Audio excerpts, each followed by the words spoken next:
আসসালামু আলাইকুম। Sports talk with আশিকে সকলকে স্বাগত জানাচ্ছি।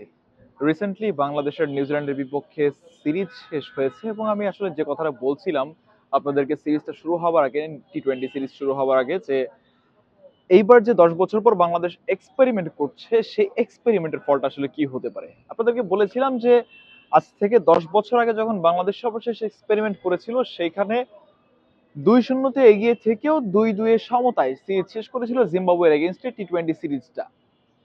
এবার কি সেটার পুনরাবৃত্তি ঘটবে?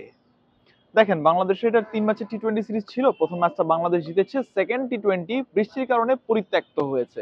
এখন ওই ম্যাচটা যদি পরিত্যক্ত না হতো তাহলে কিন্তু সেই ম্যাচটা বাংলাদেশ হারতো। তৃতীয় টি-20তে বাংলাদেশের যেমন ব্যাটিং দেখলাম তাতে শিহরিত। প্রথম 6 ওভার বাংলাদেশ 50 রান তুলেছে, তার পরের 9 ওভারে বাংলাদেশ জাস্ট 40 রান নিয়েছে। তারা মনে করেছে এটা টি-20 ম্যাচ না, এটা one day match, we have lots of overs in our hand. আজকের বিপদের একটা দিনে না সাইফুদ্দিন ঠিকমতো ব্যাটিং করতে পারলো, না শেখ মাহাদি হাসান ঠিকমতো ব্যাটিং করতে পারলেন। আমার এমন অলরাউন্ডার দিয়ে আমার কি দরকার? আমার যেই অলরাউন্ডার আমার বিপদের সময় আমাকে টেনে না তুলতে পারবে, আমার এমন অলরাউন্ডার তো আমার দরকার নাই। আমার অলরাউন্ডার দরকার সাকিব আল হাসানের মতো, যিনি কিনা প্রতিটা ম্যাচে প্রতিটা সিচুয়েশনে দলকে টেনে তোলার সক্ষমতা রাখে। দেখেন, সাকিব ব্যাটিং এ কিছু করতে না পারলেও কিন্তু বোলিং এ করতে পারে, বোলিং এ কিছু করতে না পারলে ব্যাটিং এ পারে। অনেক অনেক ম্যাচ আছে সাকিব উভয়তেই করতে পারে। সাকিব আল হাসানের রিপ্লেসমেন্ট যেমন হবে না, ঠিক বাংলাদেশের ভালো খেলাটা বা বাংলাদেশকে বিশ্বকাপ জিততে দেখাটাও এটা আমাদের হবে না, আমাদের কপালে লেখা হবে না। এমন একটা ম্যাচ, প্রথম 6 ওভারে 50 রান, তারপরে 9 ওভারে মিনিমাম 100 রান অথবা মিনিমাম 90টা রান থাকা উচিত ছিল বাংলাদেশের স্কোর বোর্ডে। সেখানে বাংলাদেশ মাত্র 39 রান তুলতে 6 উইকেট নাই। It's a joke. এমন ক্রিকেট খেলে দিন শেষে হবেটা কি?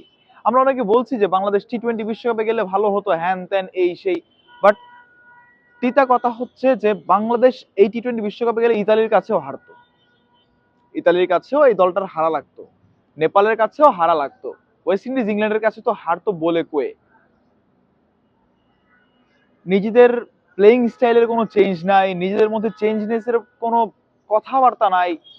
আমরা ওয়ার্ল্ড কাপ কেন খেলতে যাই নাই, আমরা ওয়ার্ল্ড কাপ কেন খেলি নাই, ওয়ার্ল্ড কাপ খেললে আমরা ওইটা করতাম সেইটা করতাম এইটা করতাম। মানে ভাই, মগের মুল্লুক নাকি এটা, নাকি মামা বাড়ি আবদার, কোনটা? মানে যে যা চাবেন তাই হয়ে যাবে, যেটা চাবেন সেটাই হয়ে যাবে। What is this? আপনাদের মাঝে একটা থিঙ্কিং থাকা উচিত যে ভাই, আমাদের যেই দলটা হংকং এর কাছে হারে সেই দলটা কিভাবে বিশ্বকাপে ভালো কিছু করার যোগ্যতা রাখে। যে দলটা আফগানিস্তানের কাছে সমীকরণে হেরে যায় সেই দলটা কিভাবে বিশ্বকাপ জেতার যোগ্যতা রাখে। আমার মনে হয় না বাংলাদেশ পরবর্তী সিরিজ থেকে আর এক্সপেরিমেন্ট করবে। যে যোগ্য তাকেই নেওয়া হবে, যে যোগ্য না তাকে বাদ দেওয়া হবে। অ্যান্ড যোগ্য অযোগ্যর কথা বলে তো বাংলাদেশে লাভ নাই। আপনি যত খারাপই খেলেন না কেন দিন শেষে আপনি টিকে যাবেন, আবার আপনি যত ভালো খেলেন না কেন দিন শেষে আপনিই বাদ পড়বেন।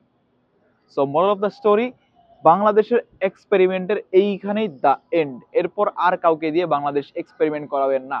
হ্যাঁ, আরো 10 বছর পর চিন্তা করতে পারেন 2036 সালে যে বাংলাদেশ আবার এক্সপেরিমেন্ট করবে, তখন না হয় নতুন ভিডিও নিয়ে আসবো। Thank you so much.